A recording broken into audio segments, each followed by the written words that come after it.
Bobby, you got the, Live stream is on. Yes, sir. okay. We'll open this. If you give me 1 second here.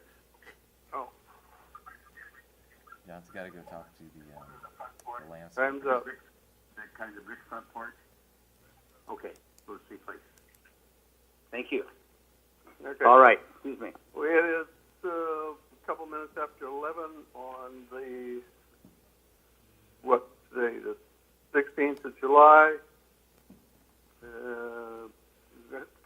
Board of County Commissioners meeting. Number one for discussion, the sheriff brought up was regarding potential for testing all arrestees for COVID virus prior to transport to Coos County Jail. Is sheriff there? Yeah, we have the sheriff and Captain Meade, who is here Okay. as well to talk about it. So I'm having him come up a little closer so you can hear him. Okay.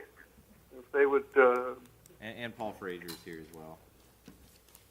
all three would go No forward with the discussion.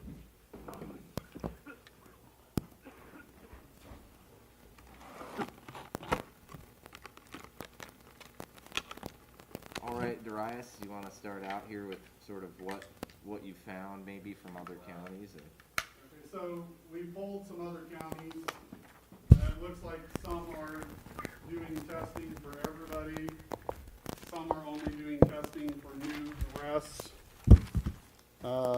Most of them are testing if they have somebody showing any symptoms while in the jail. But it's kind of a mix out there what everybody's doing. But some are doing it, just everyone gets it.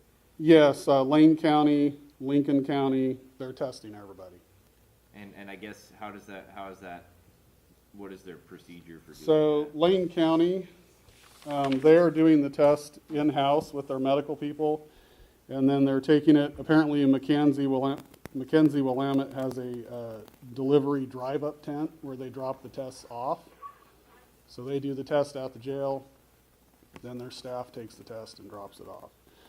They're paying, or the plan was that they would pay a little over $100 for each test, but they have not paid anything as of yet. Apparently, Willamette might get some reimbursement COVID money that might cover it. They're not sure yet how it's going to work out. We called Berea Hospital. They said they could test our population and new arrestees. It would be about $165 per inmate. We also called CVH multiple times. We have yet to get an answer on the price, but they did say they would give us a 50% discount, but I don't know off of what price, so that's not real helpful. Who was that, Darius? Pardon? Who was the last one you talked about? Coquille Valley Hospital. Oh, okay, thank you.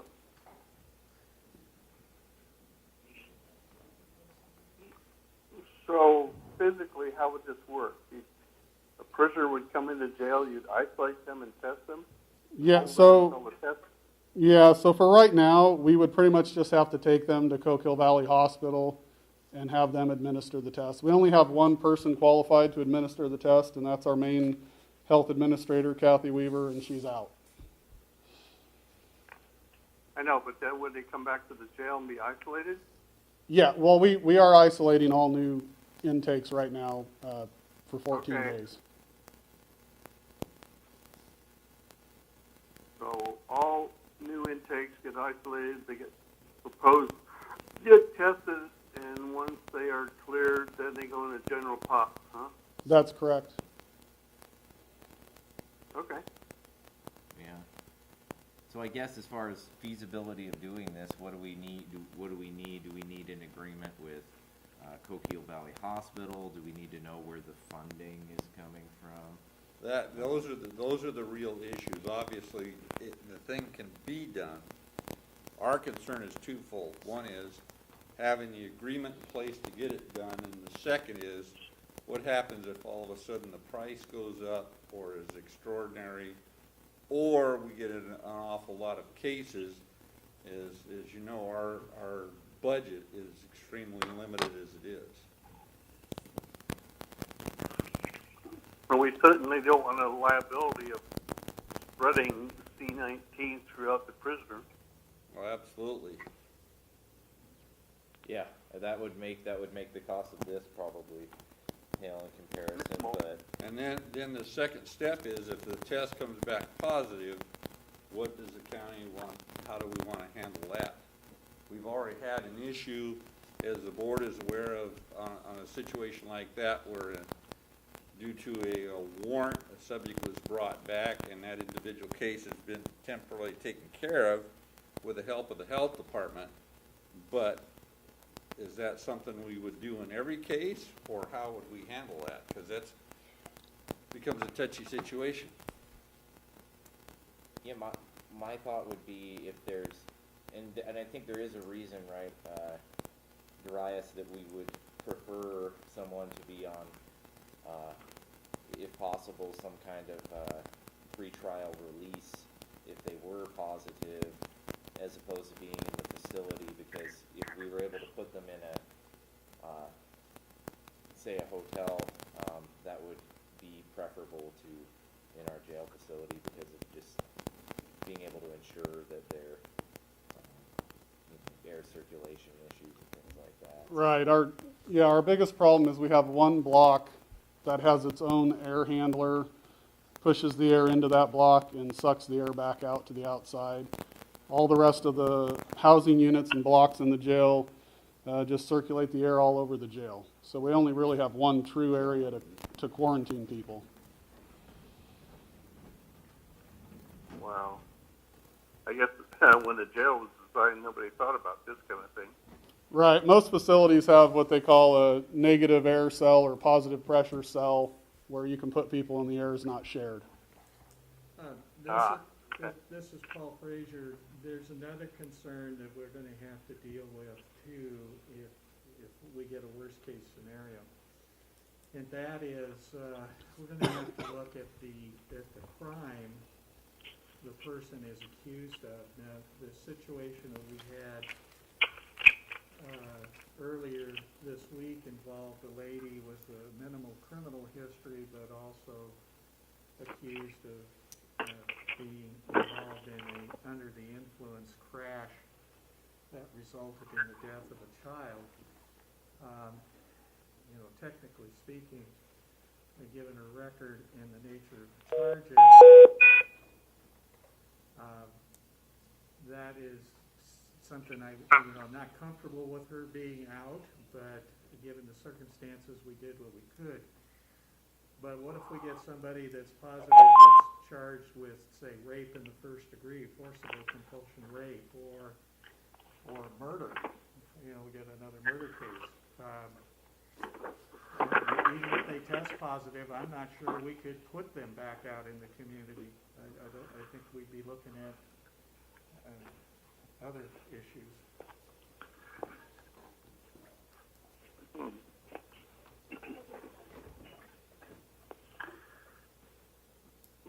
So, Darius, if I get this right, there's only one area of the jail that... And are there any areas of the jail that are shut down that are on their own air system? I assume not from the last discussion. No, we have one block, it's K block. It's the only block with its own air handler.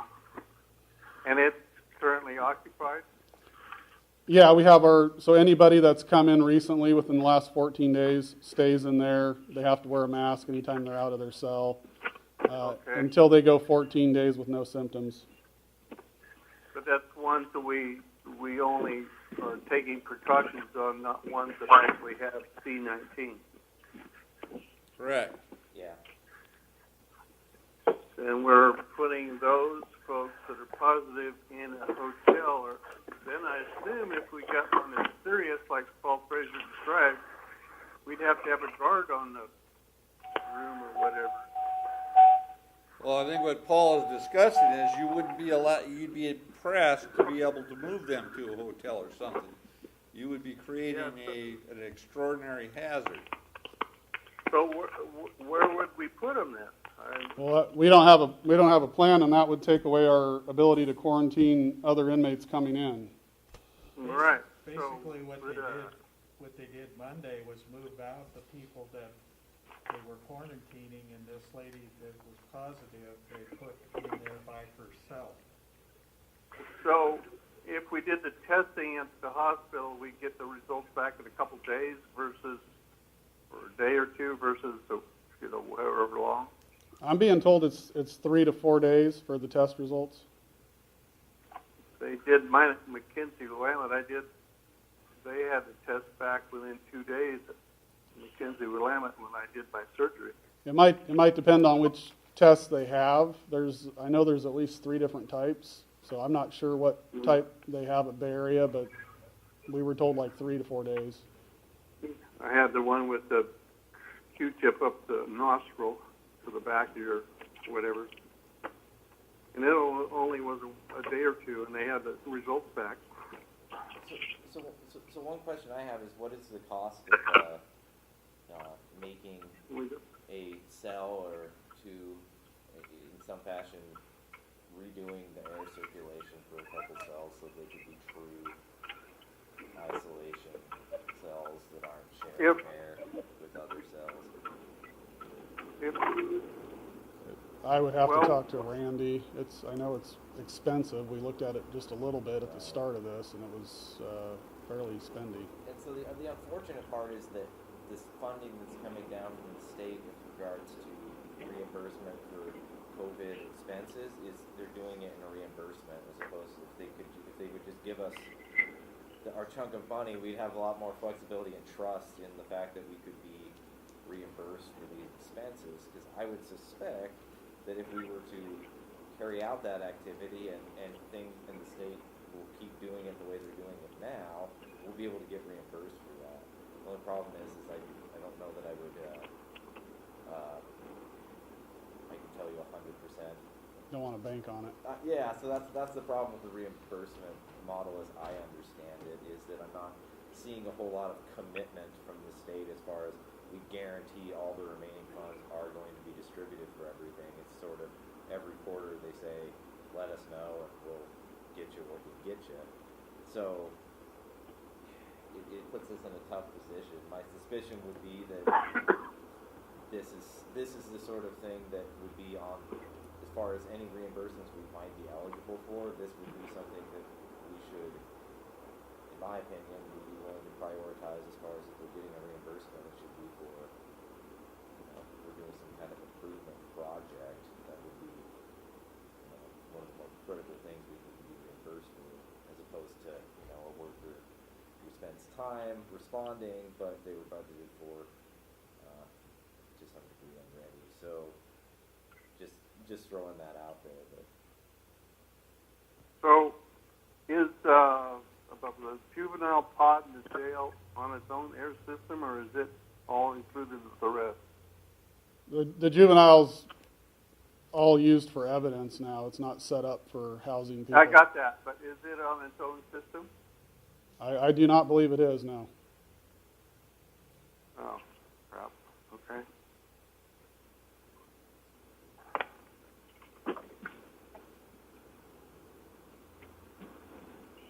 So I haven't heard anything about where we're going to put these people if they're infected.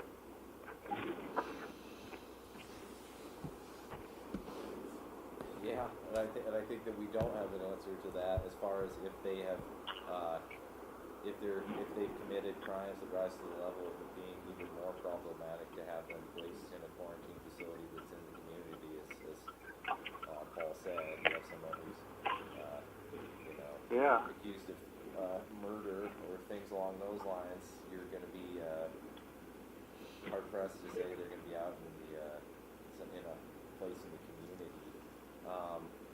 And so we don't really have a good answer for that right now, I don't think.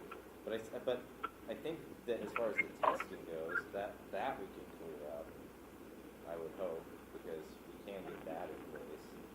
Yeah, that's easy enough. It's where to put them. That's the problem. Well, but with the testing, though, we still haven't identified where the money's coming from, so.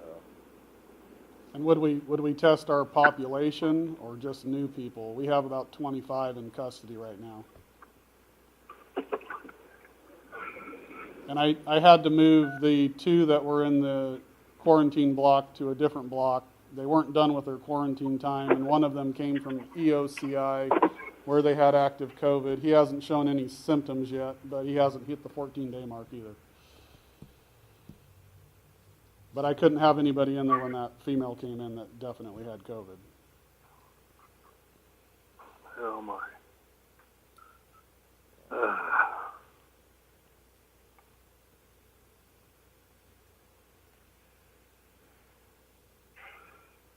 Well, I think that what we should do is the bare minimum, we should be testing those coming in. I think the 25 Yeah. that are there now, I mean, if there was any question that they were symptomatic or exposed, then we could probably test those too. I think if you had a problem in the main population, you would know about it by now, wouldn't you think? Yeah, it's not going to be, I don't think it'll be in the main population. We moved those other people to their own block, so, and Cage is being tested. I told them to go ahead with the test on Cage, because he was scheduled to be tested anyways. Yeah. So, Well, I think you test those coming in, and then we're gonna have to look at it on a case-by-case basis if and when we get a positive result. I mean, we're gonna have to look at what the person's charged with, their criminal history, availability. You know, one of the problems we had with the case that came up on Monday is this person has no ties to the community anymore. She was a resident of Coquille, but she moved away. She has no family in the county, so there wasn't a family resource for her to go to be quarantined at. And so that's why we had to ask the health department for help in terms of, you know, can you provide or help us get a place for her to stay. And of course, we did some things like a GPS ankle bracelet on her and so forth, so we can keep track of her. Actually, she's probably one of the best watched over COVID positive cases we've got in the county right now, probably. But I think we're going to have to look at it on a case-by-case basis. If they've got a local resource they can go to, and it's, you know, a minor crime or something along that line, that we can work on that. It's going to be the situation where we get somebody charged with a very, very serious crime, and nobody's comfortable with putting them out in the community.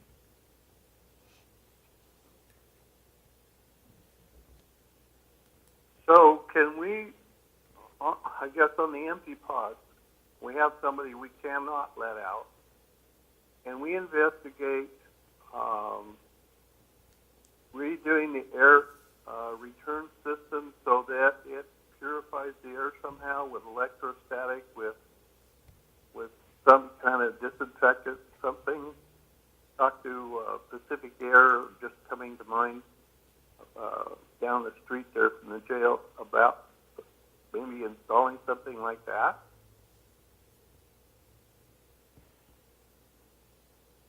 Yeah, it's worth exploring. I don't know if We there's can any type of ask. scrubber. We can ask. Yeah, if you could ask it. In the meantime, I think we should go ahead and start testing people coming in. As far as the funds, we need Megan at the meeting, but ask Megan to find where we can find the estimated funds for the estimated amount of people we get per month, I guess. And we need an answer back from Coquille Valley Hospital as to the cost, of course. Yeah, we're still, he was calling, he called all day yesterday, and he's calling right now, as far as I know. Well, should we drive up there and ask the administrator? Well, we may have to. Apparently only one person knows, and he said he got passed to 4 different people, and nobody could give him a number. Yeah, and maybe showing up there in person in uniform and asking, hey, can I see this person, might make a difference. I don't know, because playing phone tag doesn't seem like it's getting it. Right. Here's a thought. It's just a thought. But the sheriff is very careful about who's coming into the jail anyway, what type of crimes and so forth. And occasionally we get hit with a request of, okay, we got a guy, I'm just using this as a hypothetical, we get calls like this, hey, this guy's committed, he's stolen 5 cars in the last 2 days, he's a menace, would you guys make an exception to take him? I would think in those types of cases, if they're asking for an exception to the policy, that maybe as a condition of the sheriff, if he decides that's somebody that we would take, put the cost on the agency that's asking us to make the exception Yeah, to the rule. they can get reimbursed. And get them to get reimbursed. Okay, you want them in the jail, we'll take them, but you're paying for the you're gonna take them to Bay Area or wherever and get a COVID test done, and then you can bring them to jail, and we'll see what the results are, and you're stuck with the cost. Yeah, okay. I like that idea. Yeah, that's good Good too. idea. Another thought too about keeping somebody who's violent in the jail who may be positive. Have we talked to Douglas about how they keep theirs? Obviously, they must have a few of them, judging by how many cases they have out in the population. So talking to the jail commander at Douglas and see if they have an isolation ward for positive cases, and maybe we could transport them there for a cost per day. That'd be another option. Well, I do know they have negative air cells. I don't know how many inmates they can hold in those areas, but I do know they have that. Would be good for a phone call, though. Sure. Okay, so we got some work to do. We got to find out the cost from Coquille Valley. We got a cost of purifying the air from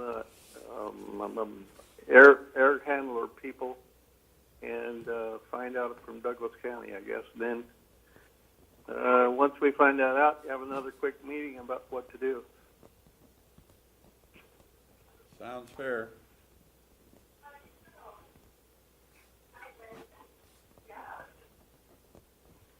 In the meantime, we're kind of,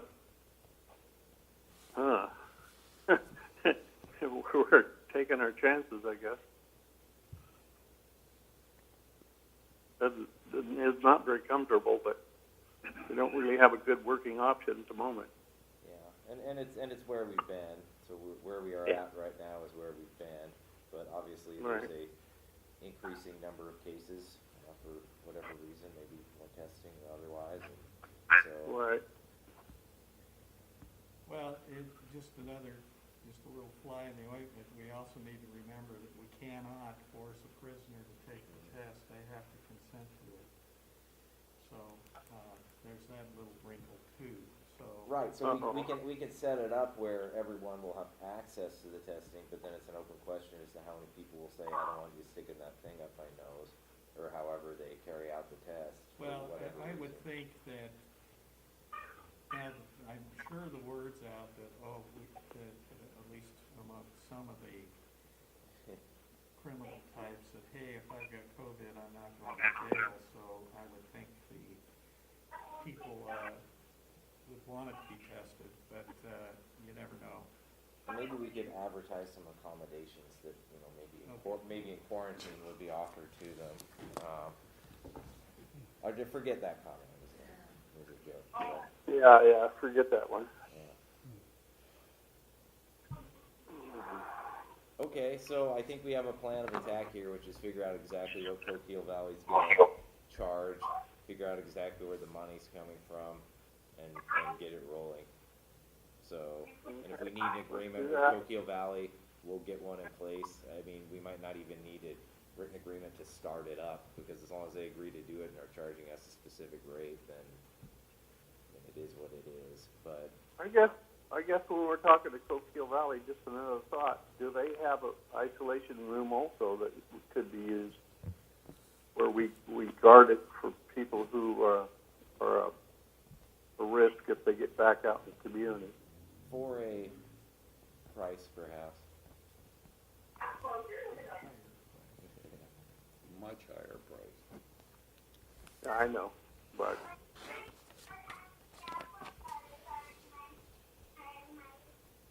somebody have their phone open so I hear kids in the background. Oh, that's mine, sorry.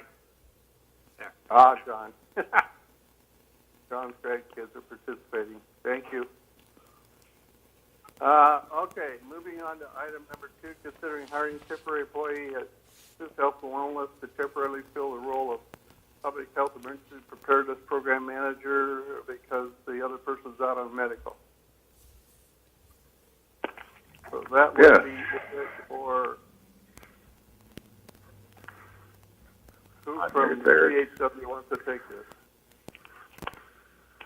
All right, can you hear me? Yeah, I got this. All right. So Coos Health and Wellness public health department's been dealing with the COVID-19 response, staffing shortages at a time when our positives and presumptives are seemingly increasing on a daily basis. Retired emergency management program manager Mike Murphy has agreed to temporarily fill the position of public health emergency preparedness program manager for public health effective tomorrow, the 17th.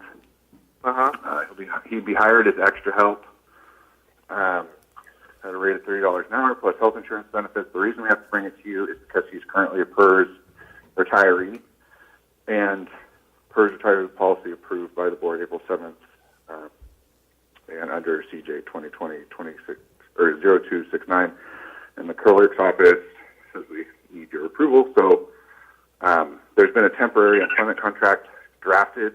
We would just like and request your approval to utilize Mr. Murphy based on his breadth of experience in these matters and could help us significantly moving forward, as we do not know how long Mr. Nell is going to be out, since his accident has kept him out so far, almost a month or more. Okay, I have a motion. Oops, go ahead. I'd like to participate in the discussion. Okay. Go ahead. For the discussion, I don't have any objection. I would just request that along with it, the requirement for the PPEs that was passed back to Captain Fabrizio the other day go back to Mr. Murphy while he's doing that job is just Gabe is about the limit of what he can handle, and for example, today he is down at the radio tower site and is not even in phone or contact, and there'll be a delay in PPE ordering and stuff if that doesn't transfer back. So as far as the motion goes, I would entertain that to be included. John, do I have a motion?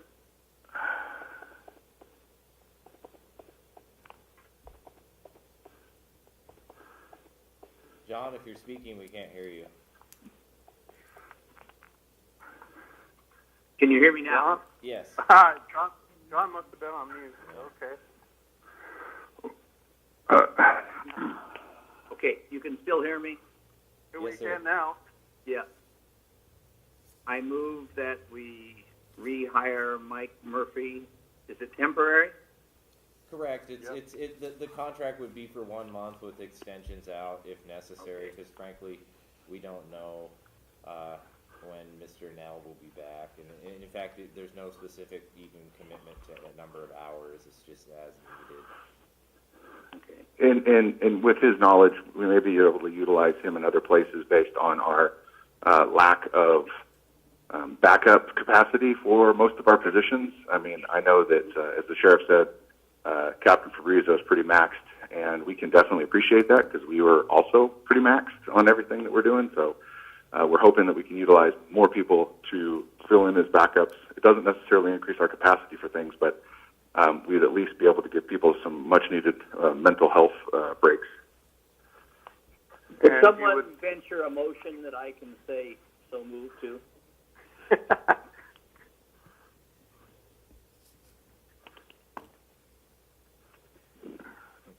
Nat, could you help him out, please? Well, I mean, I guess I'm not sure. It depends on what the board wants to do. The agenda item I have is to hire Mike Murphy as extra help to help fill in the role on the EOC.